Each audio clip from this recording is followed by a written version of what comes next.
This is the Brown Duke Gun Show. My name is JP, here with Brandon today. This is the official podcast for Century Defense Indoor Range in Youngsville, Louisiana. If you're looking for a range and you're in the area, please come visit us. So today we are actually going to talk about what to do when you are introducing a new shooter to the range or introducing them to shooting in general. So Brandon, I bet you guys have a lot of people who are brand new. You know, they come in, they look timid, they don't know what's going on. How do you bring those folks, to a point where they can, not even feel comfortable with a gun yet, right? Because that takes a while, but just firing their first round. Like, what's your process? So the first thing, this question was brought to us, our idea was from a person that came in the range, like, hey, I want to take my significant other, or I want to take my family member or kid to come and shoot. How do I do that, right? Like, I want to get them involved into shooting, and that's like the biggest thing that we see is people bringing in other people, right? That they want to get them involved. So that's almost kind of like a forceful thing where they want them to get more involved than the person actually wants to be here, right? So we can talk about that a little later. But the first thing, like the question you asked, was people that are voluntarily coming in.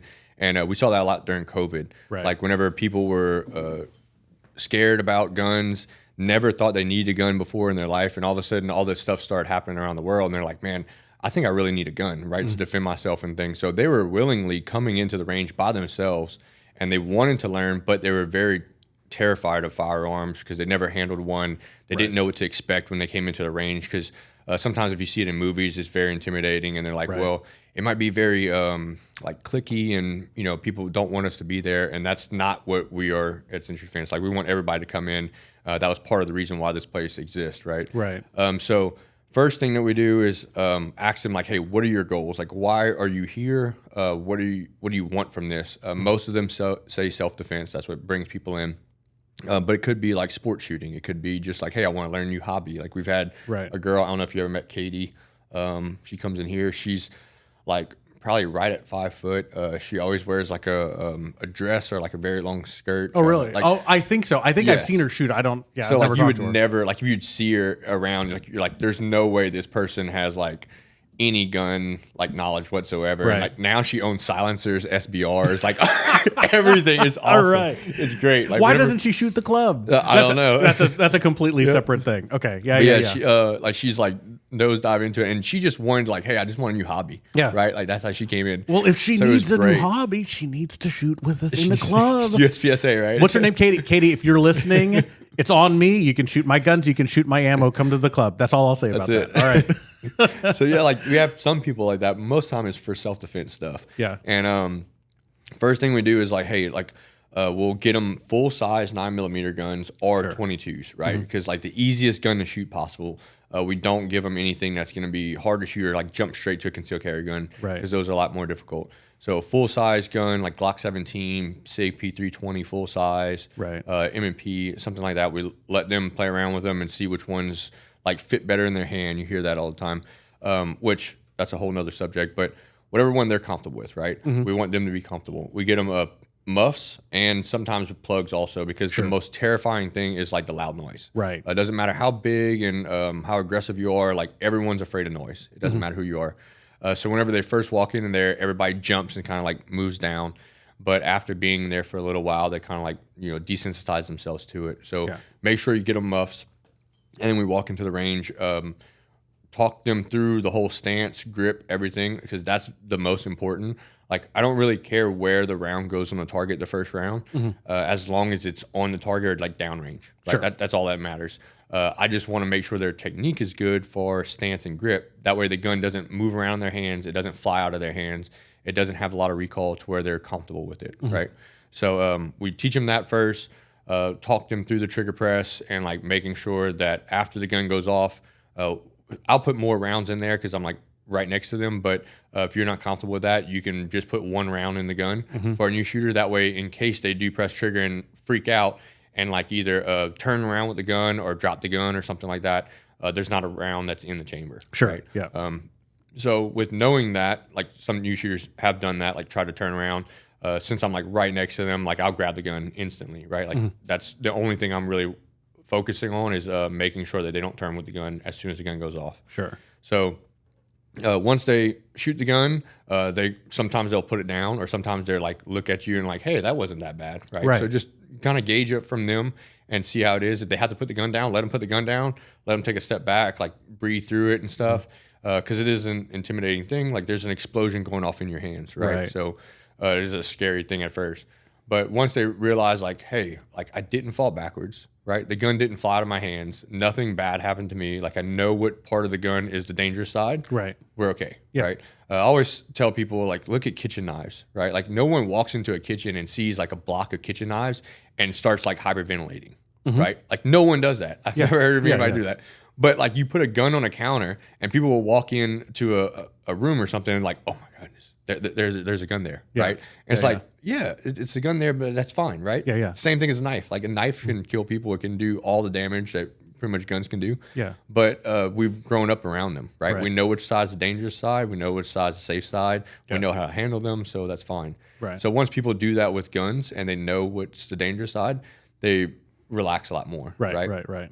And usually, since they don't have any bad habits, and we like talking them through the whole process of pressing the trigger, what to see on the sights, they usually hit like either the X or like very close to the X the first time, right? The very first time. So they're like, but then it's like super happy. Then trying to get them to hit it again, like that's the But it's super exciting for them. They're like, hey, I did it, right? Like I feel accomplished, and then they want to do it more, right? Absolutely. So like the biggest tip is like sign up for lessons. Like the first thing 100%. You do, don't go out there and be like, hey, let me see if I can do it. No, just like spend the money, sign up for private lessons, whether it be with us, whether it be with anybody. Like find a good instructor around your area, someone that's been doing it for a long time, not like a family member or not a buddy or something. Like, I hear, oh, my buddy's a cop, so he's gonna come and teach me how to shoot. No, he's not like an instructor. Like even if he knows how to shoot, doesn't mean he's an instructor. Correct. Right? Like, Correct. Try to find someone that's gonna be very patient and that you're okay with them teaching you, and sign up for private lessons that way. Yeah, I think so.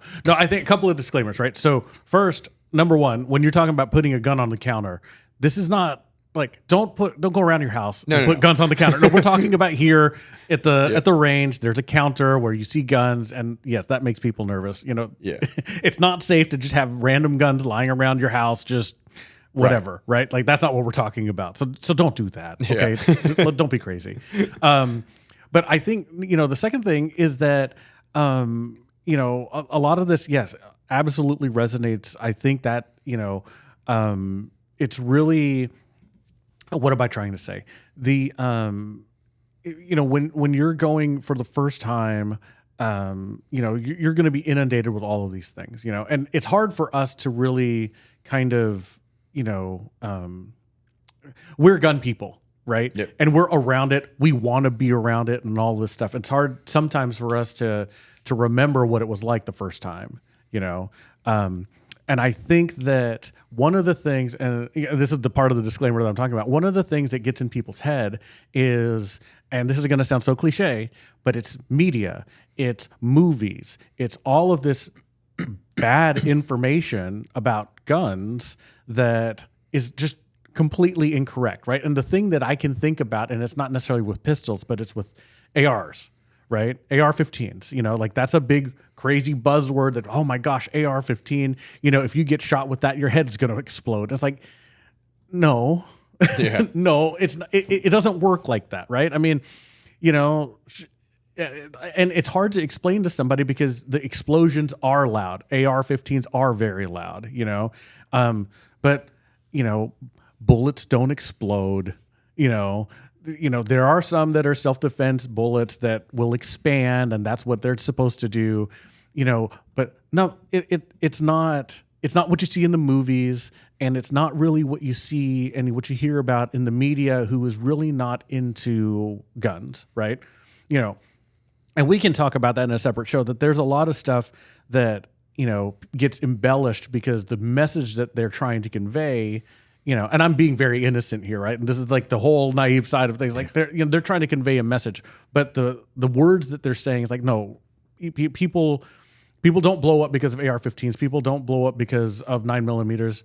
They're not hand cannons, like they're very, it's not what you think it is. Right. And I had a private concealed carry class one time, and it was a family, right? Like a family of like 8 to 10 people or so. They wanted to do a private class, and they were very intimidated by guns. Sure. And none of them handled guns ever before in their life, right? So I was like, man, this is going to be, pretty difficult whenever we get into the range. I'm going to have to make sure I go with every one of them. But at the end of the class, they're like, man, you're not like the typical like gun person that we would have thought. And like, I take pride to that. Whenever people say that, I'm like, that's exactly what I want. Like, I don't, I'm into guns. Like, this is my life. I shoot guns for a living, but I want people to be like, you're not the typical person I see on YouTube. Right. And it's like, I really like whenever they say that. But the reason why I asked them, like, why didn't you ever handle guns? And they said, like, where they grew up at, guns were bad because the only time they ever heard about guns was in the news, which is like someone got murdered by a gun. Yeah. Right. Yeah. Someone had a negligent discharge from a gun and injured someone else in the house. Right. Right. So it was always bad. It was never like, hey, this gun was used in this sport and then we won the Olympics. Yeah. Like, it wasn't that. Right. Like, so that was very bad and traumatizing for them. Whereas I've had other friends that like grew up in shooting families where they shot competition for like their whole family did, right? Right. So I'm sure at some age they had to learn like, hey, this is a dangerous weapon and it could be used to like for self-defense reasons, right? Like, because their first thought about a gun was not that it's going to kill something. It's like, hey, I'm going to win a sport with it. Right. Right. Yeah. So like they didn't think of it as bad. It's our sport. It's our sport. It's our thing. Yep. Yeah. So then they got into maybe hunting and was like, oh, well, it can actually kill things. Right. Right. So it just depends on how you grow up and like what environment you're put into. That is a very intimidating or could be a very intimidating factor. Well, and what you said one thing that I like, and you're right, you're not like a typical gun person, right? And I think, and I'm taking this tangent for a reason, is that, the whole reason for this show is to show people that, there aren't most gun owners, I'll say, most gun owners, not maybe gun instructors or gun influencers or gun people who are public about it, are that way, but most gun owners aren't that way, right? Yeah, like they're normal. They're normal. They're not thinking about all of the, they may have their own thoughts and stuff like that, personal self-defense. They want to just own a gun, but they're not really all, the stereotype for the YouTuber influencer is like all in your face, super tactical. You're always, these are the people who say, oh, well, I always pick the table in the restaurant that's in the back so I can have my back to the wall. And I'm always thinking about how I can clear a room. And, it's like, no. Yeah. We don't think about that. I mean, I can tell you, especially when we go to shooting matches where, there are 10 of us that go to dinner, nobody cares where we sit. Nobody's asking about, oh, can we please have the table that's closest? What has the whatever wall, and like, no. Yeah, it doesn't matter. We all have guns. Exactly. So it doesn't matter where we sit. No, I know. And that's the thing. It's like, but that people project that, and that's part of the media problem. And it's on our side. It's on the gun side too. Yep. That that it's everybody, that we're going extreme on the other way with the pro gun people, where they're just like, oh, well, you only have to think about this and you got to think about killing everybody and blah, blah, blah. We just kill. It's like, no. Yeah. No, we don't think about that. There are a lot of gun owners. Most of the gun owners aren't thinking about killing anybody. Right. And even like the guys that like do that for a living, right? Like the high level elite military guys and things like that, SWAT guys, like you go to dinner with, they're normal people too. They're just right. People. They're just normal people. Yeah. Like you don't have to be throwing this stereotype. It's usually like the people that don't have any experience, or they're like just on a social media account or just on the internet, and they're trying to portray them like they have an ego problem, right? And like they're trying to portray their ego on something else. That's people that do that, and the whole community gets a bad rap for it because of those people. Yeah, I think so. So anyway, that's why this show trying to portray that, this is, gun people are normal people too. Yeah, right. Definitely. But to bring that back to what we're talking about, how to bring a new person to the range and how to select maybe a good training, someone to teach you how to train, a training partner or an instructor or something like that. I think you should look for somebody who can separate tactical stuff, right, from mechanics. Okay, because those are two very different things, right? Being able to hold and grip the gun properly and pull the trigger back properly, straight, so that you can hit a target is completely different than the protecting yourself aspect. And I think one thing you talked about was, maybe it's not the greatest thing to get, your friend, the cop, to teach you how to shoot, because one of the things, they may have learned how to shoot from the academy, and the academy is going to mix tactical and gun handling, right? And for the normal consumer, you don't need that tactical part, right? Because, you're at that stage where you're just picking up the gun for the first time. You just have to see, you have to feel what the gun feels like. You have to see if you can hit a target. You have to see if you can handle the recoil, that kind of stuff. Yeah, police academy, I think it's 12 weeks. Or it could be a little bit longer now. I know they up some of the hours, but in the state of Louisiana, it's somewhere around there. So their firearms part is 1 week. Yeah, it could be 2 weeks now, but that's the most amount that they're going to get. So they have to mix it, right? Ideally, you'd have someone go through a whole year of training in order to get the most optimal of firearm training, right? But no, they get a week, so you have to mix it, right? And it's a very small part of what they do, right? They also have to learn force on force stuff. They have to learn self defense things, handcuffing people, right? Writing tickets and law, all that stuff. That's the big important things, right? So the firearms part is just a small part of it. It's not what they do every day. Yeah. So I guess the point is that I think that when you're looking for somebody, again, if you're in our area, come to Youngsville, come to Century Defense. Brandon's a great instructor. The other guys are also great instructors.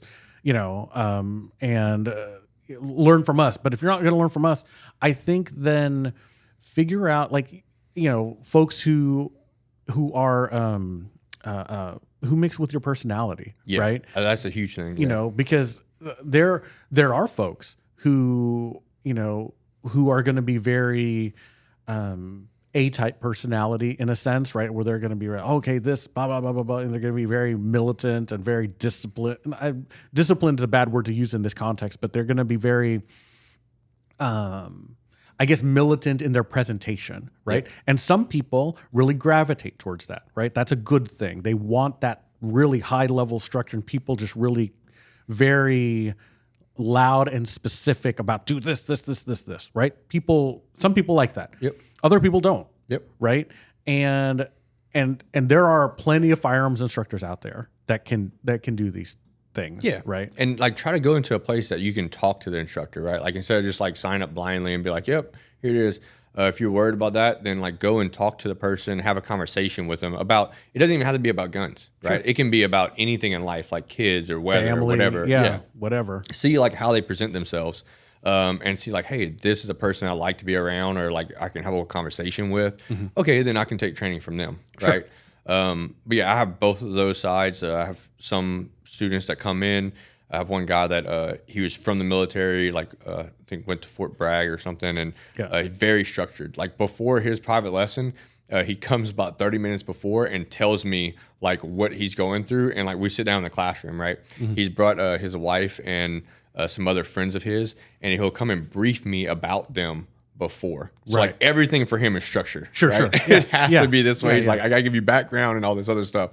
And I have some people that's just hey, I just want to come and hang out and shoot some guns. Yeah. So it's really hard to find instructors that does both of those things, but there's instructors that do one or the other, right? Sure. So you can pick them from there. Yeah. Yep. I think that I would, though this is going to sound crazy in a sense, but it makes sense in what I'm going to say, is that I think that you also when you're going for a lesson or something. It's good for instructors at certain times to demonstrate that it's okay, yep. Hey, if I'm teaching you how to shoot a group, then I can actually shoot a group. Yeah, you have to know that they can do that. I try not to shoot targets in while I'm instructor and shoot a gun at all. But sometimes you'll have a student that's well, I don't know you. I've never seen you shoot before, and I don't want to start taking advice from you if you don't know how to do that, right? And rightfully so. Okay, then I can use your gun and we can do that. Certainly. So that is a very important thing. You have to at least know of their qualifications or have seen them shoot before. Right. And that way you can trust them, because if you don't, then you're not going to take anything. You're always going to doubt it. Right? Absolutely. Yeah. So I think that's very important. So at least you have to vet them. Yeah, I guess and there's some instructors that go over and beyond, right? Like they're instructing just to show you how good they are. And it's like, all right, that's not the instructor to get, right? I know who that. Yeah, I know who you're talking There's about. a lot of instructors that do that, and it's like you should not take training from them, because all they're there for is for them to show you how cool they are, right? And it's not really for you to get better. Like the goal for an instructor is for you to get better, not for them to get better. Yeah, 100%. Yeah, and no, and there's, I think for me there's a level, right? And in the beginning, I'm rolling back to this is for new shooters, right? At the beginning, I can give you by example, right? So whenever I'm taking a new shooter to the range, the first thing we'll do is gun anatomy, right? Like, okay, this is the trigger, this is the mag release, this is the slide stop, let's, run the gun. You're going to have to be able to run the slide. So here, let's run the slide, let's pull the trigger, okay, that's what the trigger feels like, that kind of stuff, right? And then, when we get to the point where we're going to use ammunition, then we'll go, into the range, and depending on their comfort level, right? So I've had some folks who are very nervous, very skeptical about guns, but they're my friend. You know what I mean? And I'll tell you, it's like, and we've talked about this before, that I have a lot of folks who are very, left leaning, generally anti-gun, two-way rights and stuff like that. But they've come to me because, like, okay, hey, we've had a relationship before, and I want to shoot a gun, but I'm also scared of it. Everyone should know firearm safety also. Certainly. It doesn't matter. If you hate guns and you never want to see a gun before in your life, you should at least know firearm safety, and you should teach your kids firearm safety, because it doesn't mean that they can get your guns, but they're going to come across a gun one day. Correct. Right? We have 100%. Billions of guns in America. You're going to see a gun one day. You should know, like, what the dangerous part, what's the safe spot, and like how to clear the gun. Well, even just to educate yourself on that, like to have a conversation, like, okay, if you're anti-gun, I get it, but at least understand what the thing is that you're anti, right? Because then... And know how to safely, like, move it from one place to another place and point it in a safe direction. Correct. Like, you don't have to worry, like, really, I say clearing it, but, like, you don't have to worry about, like, actually manipulating the gun. Right. Just, like, pointing it in a safe direction and bringing it to someone in a safe manner. That way it doesn't hurt anybody else. Yeah, right? absolutely. Like, absolutely. Everyone should know how to do that. We should teach it in schools. We don't. It's ridiculous, but we should have to teach it in schools. If they don't, then it's our responsibilities to do that. Right. Well, and I think, again, like, even just from a high level standpoint, if you're going to argue against something, you should know what you're arguing against, right? Like, you should understand and be able to have a cogent explanation of why you're anti this thing, not just because, oh, well, they kill people. It's like, no, people kill people, and like, I don't want to get into all the cliches, but that it's like, the gun itself is not the problem. It's the people around the guns, right? So, because there are plenty of gun owners, and I understand there are lots of people who shoot other people, but if you take that as a percentage of gun owners, it's really not that big, right?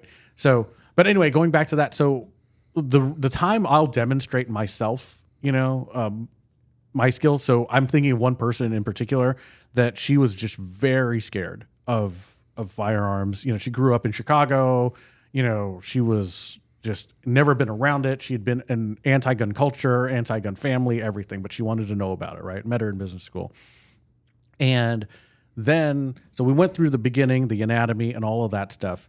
And then, I loaded one round in the mag, and I shot first. And the reason why I shot the gun first is so that she could get an idea of, like, how loud this thing is. Yep. Yeah, if you're like just you and her, like, at the range or something, that's a great idea. Yeah. Over here, most of the time we have other guns going off. You can so hear like it. They could hear it. Yeah. But yeah, that's a great idea. And they could also see, like, hey, the gun didn't fly out of his hands. It didn't 100%. like rock him back. It didn't do anything crazy. Yeah. That's a great idea. So then, I did one round, and then I did one round for her. Like, okay, just one round. Let's just see.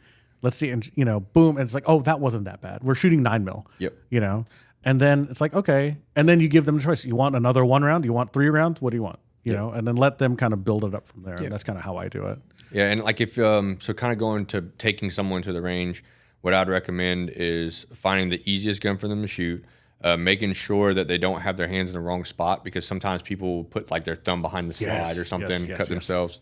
Another thing that I see a lot of instructors do that I dislike a lot, and I had a firearms mentor that told me, like, try not to do this. It's very easy for us because we're in the community, but try not to put names on things or use terms, right? Like gun terms. Right. Like people's like, they get wrapped up around like a magazine, right? Like someone calls it a clip and they get so mad and they like start yelling at him. It's like, does it really matter? Like, you're just trying to teach them how to use the gun. It's the bullet holder thing. Yeah, it doesn't matter what they call it. Like, you can call it a magazine, call it a clip. You can call it, the bullet holder thing, like the slide. Like, really, like, you start throwing so many terms at them. It's like whenever you go to the mechanic and he's like telling you all what's wrong with your car. You're like, I have no idea. Just like do whatever you need to do. Like, I don't want to hear it, right? Or like you're trying to like put something over on me, right? So it's like try to use as least amount of terms. Be like, hey, grab this thing and pull it back, and then press this thing, like this button here. Like, button is a word that everybody uses, so it's like, oh, that's cool. Like, I can do that, right? Just because you know the term of it doesn't mean that you know how to use the gun, right? Like, we teach people that are from different countries that don't speak English, and I can teach them how to shoot a gun in 5 minutes. Right. So that just goes to show you the terminology is like has nothing to do with learning how to shoot a gun. Absolutely. Right? So try to use as simple terms as possible. That usually helps out. Doesn't make them intimidated. Give them a gun that they can handle. And if it's a like significant other or a child, like your child, try to get someone else to teach them. Yes. Because that is the most difficult part. That's like the underlying rule. Like, you never teach your significant other. You never teach your kid at a certain part. I taught my kid firearm safety, and I can still teach her today. She's 8, but she's getting to the point where it's like, all right. She's not listening to dad anymore. Dad's like, and she'll listen to me about guns because she just knows that this is what I do. And she's a great kid. But like, there's going to come a time whenever she's like in her teenage years that whatever I say is not going to be right. Absolutely. Right? Yeah. So it's like, okay, now I got to get someone else to teach her. Yeah. Right. Yeah. 100%. So try to do that. Pay for training. Get your buddy that you trust to train your significant other or whoever it might be. Don't do that. Because like, you don't know anything to their eyes, right? Correct. Like, you're just trying to tell them what to do, and that's a very bad thing. Like, you want it to be fun for them. Play games at the shooting range to get them involved. If you have an outdoor place, like shoot Coke cans or something like that, like where they have reactive targets, that's really cool. You even start with BB guns or pellet guns or something like that. Like, make it fun for them at first, and then they'll get into shooting. That's the easiest way. That's the only way, really, that you can get someone into shooting that they don't want to be into shooting. Right. Make it fun. Make it fun. Yeah, make a game. Don't be like, oh, you need to learn this to like defend yourself. That's going to intimidate them and be like, oh no, I don't want to do this. Right. No, I don't. Yeah, because you don't want to think about the worst aspect of it. Yeah. Yep. So start off fun. Like, let it be easy for them, and then they'll get into it sooner or later. Yeah.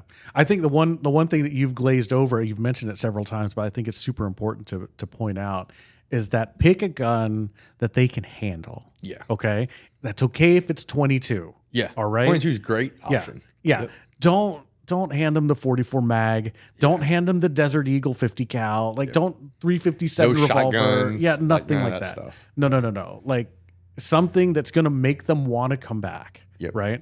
And I get it. It's like, I feel like there are people, like, oh, this is the hand can. This is the dirty, hairy gun. You know, people associate that with the thing. It's like, yeah, but have you ever shot a 44 mag revolver? It's like, it's not super fun to shoot. You don't have a lot of people shooting those for a reason. Yep. You know, they're not that fun to shoot all the time. Yep. You know, the easiest, like a 22 handgun or full size 9mm, or if you have rifles, like 22 rifles, or like the MPX. Right. Like, that's a great gun.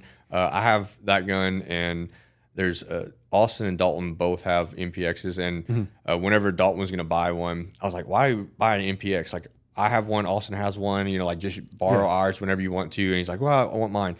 But it's like, we have 3 of them now that are stay at Century, and it's so easy to shoot that everyone shoots it well. There's no recall in the gun. Yes. And like, the other day I had a 9-year-old little girl that was shooting it at steel plates. And like, she could barely hold up the gun, and she was like ringing steel plates, like shooting a whole plate rack, right? Oh yeah, ding ding ding ding, and it's like amazing. Oh yeah, it's like, absolutely. Yeah, it's so easy to shoot. They're perfect. Right? They're well, awesome. I think I told you before. My buddy Mike from Houston, he was teaching his kids how to shoot with my MPX. Yep, that's right. You did. Yeah. And The only thing you have to do is be able to hold it. So if you have a rest, perfect. And you just let them do, I mean, you're absolutely right. There's no recoil. It's not very loud. No. And they're super fun to shoot. Yep. Ellie shoots a Smith & Wesson M&P 1522. And I love that gun to start out kids with because it has the same controls as the AR-15. Sure. So whenever she started shooting at 4 and like she would flip the safety off. I had it rested on a table, like on a gun rest. Yeah. And all she would do is get behind the gun, put the dial on target, press the trigger. That's all she was learning how to do is just use the safety and press the trigger straight back. There you go. Now she's like can take the gun out of the car, bring it to the safe table, like make sure it's loaded. She can load up all of her ammo, shoot at the target, go reset the target, do everything by herself. But whenever she switches over to like a full-size gun like an AR-15, it's the same controls, right? So you can pick some stuff like that. She's already shot MPXs and like 300 blackouts and stuff because they're low recoiling, but try to pick something that they can go into and it has the same controls too. Right. That's very helpful. Yeah, for sure. All right. Well, I think that's good. I think that's a wrap, and I think you might need to go to the doctor's office. Yep. So. That's it. Doctor's appointment. So, all right, man. Thanks, and thank you all, and we'll talk to you.